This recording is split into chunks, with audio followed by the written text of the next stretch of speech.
In this video, I want to talk about different things that we can do and also understanding how to use our credit card so that we can possibly save money. So I want to talk about how interest rate is calculated, and I also want to talk about how the minimum payments is calculated as well, and possibly paying a little bit more so that you can cut the amount of time that you spend paying off your credit card debt.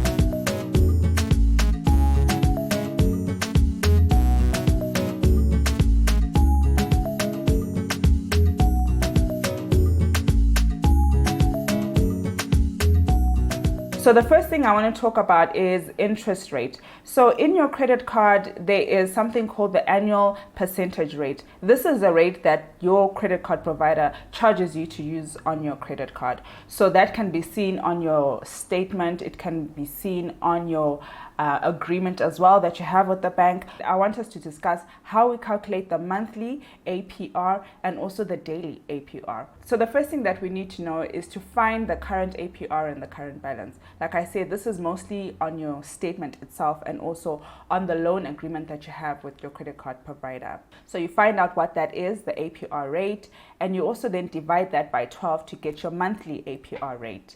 Then you multiply that number with your current balance. So your APR is your annual percentage rate. This is the interest rate that you're charged by your credit card provider on your credit card. So it's found on your statement, it's found on your loan agreement that you have with them, on the agreement that you have with them, and it is used to calculate how much interest you're going to pay on your credit card balance. So if we look at this example of calculating your monthly APR, we can see that the first thing to do is to find your rate.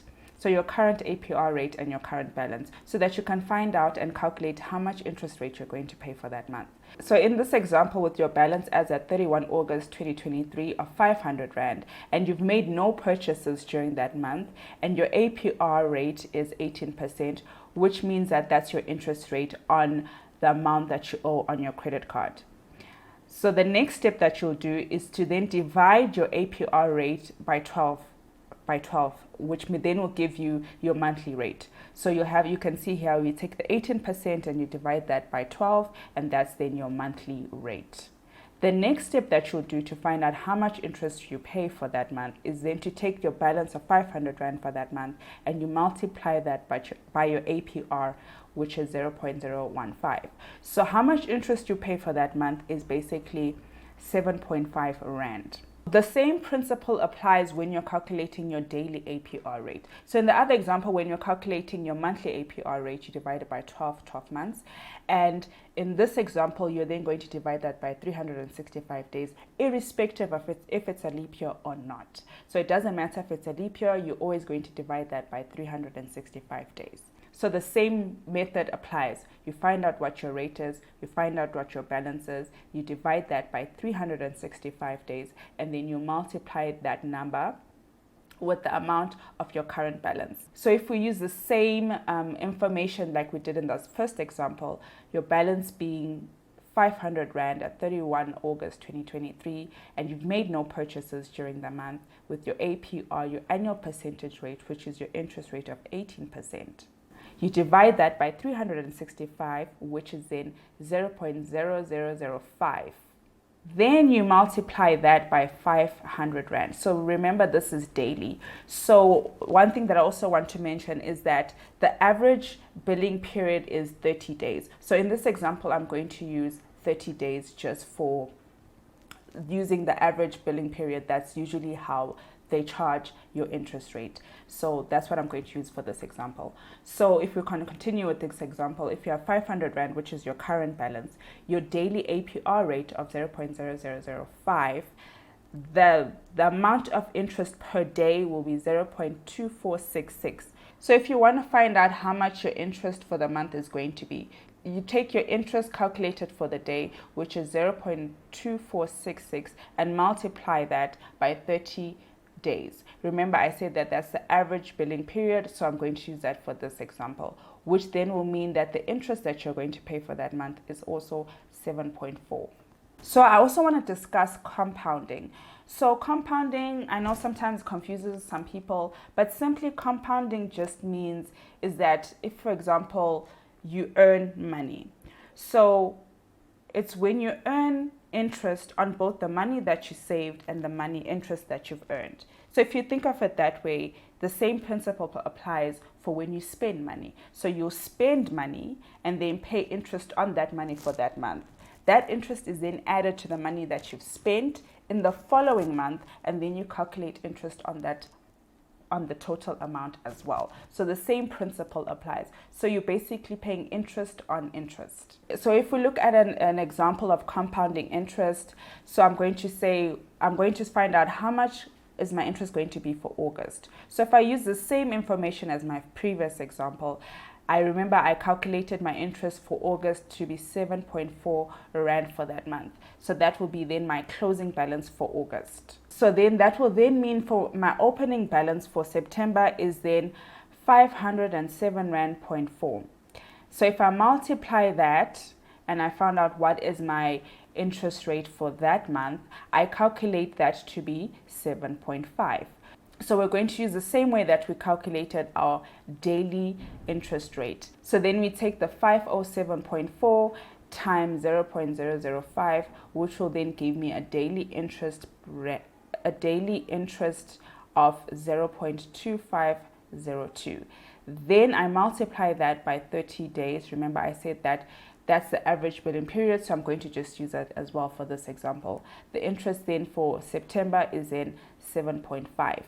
Then I then say my new closing balance, assuming that I've made no payments during the month, my new closing balance is then going to be 514.9. So we can see the compounding just simply means that the interest that you accrued for the last month, which is 7.4, you add that to your closing amount, and then you use that balance to calculate what your interest is going to be for the next month. So that's why people say that it's interest on interest. So when you don't pay off your credit card in full when it's due for that month, what happens is that your closing balance, your balance keeps on growing and accruing with interest. And then if you don't make arrangements to pay that off, or to pay off your credit card as you go, you can find yourself owing the bank a lot of money on your credit card. So one of the things that you can do to reduce your interest rate is to pay off your debt in full.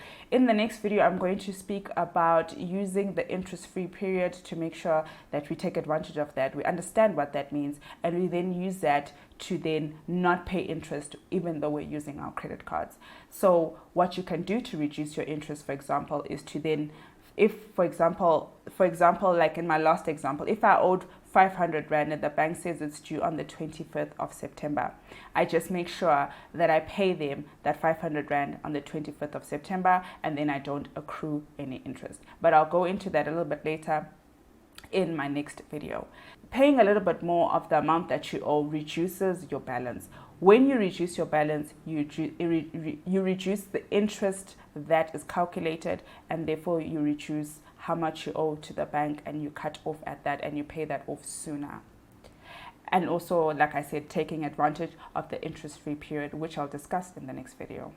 According to my research, the maximum interest rate for a credit card is 20.5, and the maximum interest rate for personal loan is 27.5. So it is much beneficial to use your credit cards. It also helps you to improve your credit score. You can use it as well for emergency purchases, and it's a good idea to have a credit card. So I don't think it's a bad thing to have a credit card. I just think it's good that we understand our credit cards and how we can use them smartly, and how we can use them to actually improve our credit score and use them for our benefits. Should we find ourselves in some kind of an emergency, we can also have that as a backup plan.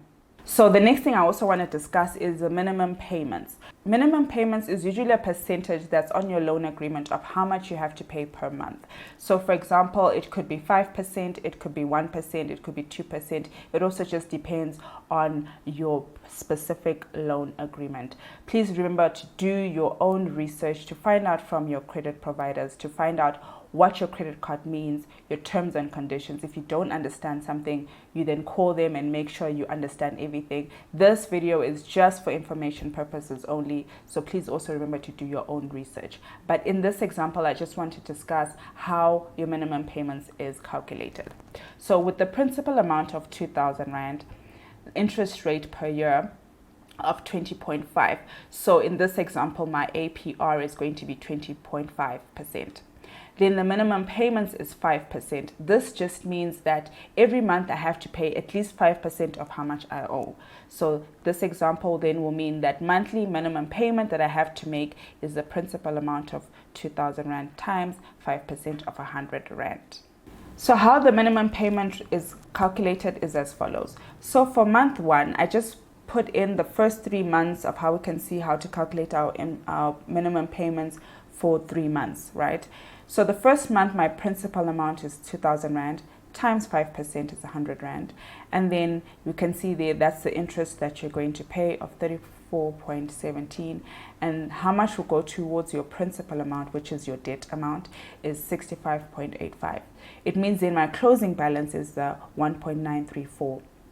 That then is how much I will use to calculate my minimum payments for that month. So then my closing balance, which is my opening balance for the next month, which is month 2, is how much I then use to calculate how much I owe for that month. So then you can see there the same principle applies for month 3, and then that's how much minimum payment I need to pay for that month.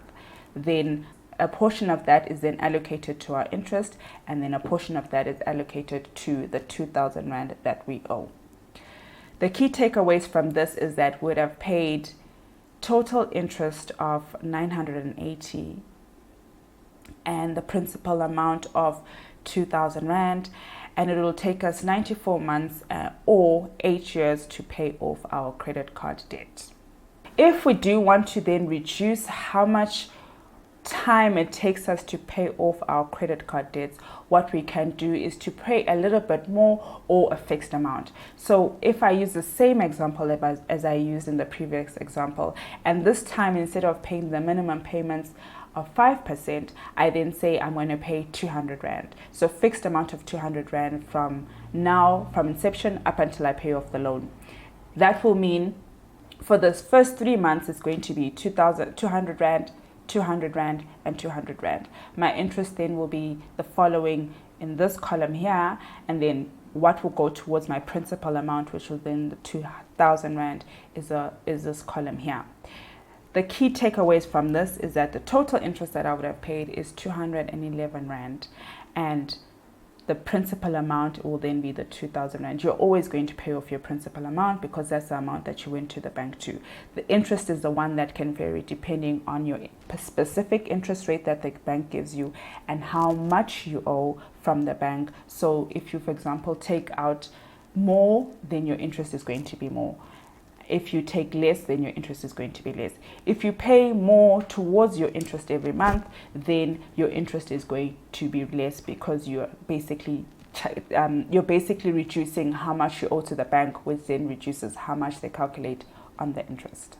And then how much will it take you to pay that off will be 12 months. So you can see that just by paying a little bit more, we can significantly reduce how much time it takes us to pay off our credit card debt, and we get out of debt, because the longer you wait to pay for your credit card, the more the interest accrues. So you pay interest on interest and interest and interest and interest, and that's why sometimes people find themselves owing the bank so much money on credit card debts and just debt in general. So we can use our credit cards for good, or use them for emergencies, or make sure we pay them off as soon as possible so that we relieve ourselves from financial burden. Hi guys, my name is Nosi and welcome to my video. If this video has been beneficial, please support me by subscribing, commenting, sharing, and do the right thing. Thank you.